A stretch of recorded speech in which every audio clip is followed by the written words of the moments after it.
தமிழகம் முழுவதும் நேற்று இரவு செயற்கையான மின்வெட்டை ஏற்படுத்தி அதிமுகவினர் பணப்பட்டுவாடா செய்ததாக தென்சென்னை மக்களவைத் தொகுதி திமுக வேட்பாளர் தமிழச்சி தங்கபாண்டியன் குற்றம் சாட்டியுள்ளார்.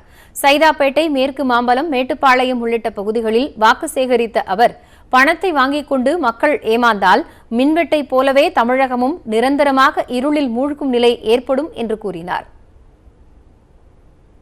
நேற்று கூட 8 மணியிலிருந்து 10 மணி வரைக்கும் தமிழகத்தில் பல இடங்களில் மின்வெட்டு ஏற்பட்டிருக்கு. பணப்பட்டுவாடா நடந்ததாக தகவல் வந்திருக்குது. இப்படி அதிகாரத்தை கையிலே வைத்துக்கொண்டு அவர்கள் நினைத்ததையெல்லாம் செய்யலாம் என்று நினைத்தால் எங்களுக்கு மக்களுடைய பலம் இருக்கிறது. எதற்காக மின்வெட்டு, எதுக்காக கரண்ட் ஆஃப் பண்ணுறாங்க எல்லாம் தெரிஞ்சிருக்கு, மக்களுக்கும் தெரிஞ்சிருக்கு. நாங்களும் அது குறித்து எங்களுக்கு செய்தி வந்தால் இல்லை அறிய நேர்ந்தால் உடனடியாக கழகத்தவர்கள் ஆர்ப்பாட்டத்தில் ஈடுபடுகிறார்கள்.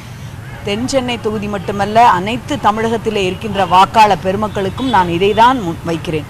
நேற்றைக்கு ஆஃப் பண்ணுற அந்த மின் தடை, கரண்ட் கட்டுங்கிறது நீங்கள் தவறான முடிவுகள் எதுவும் எடுத்துவிட்டால் முழுவதுமாக தமிழகம் இருண்டுவிடும் என்பதற்கான இதுதான். நீங்கள் அப்படி செய்ய மாட்டீர்கள்.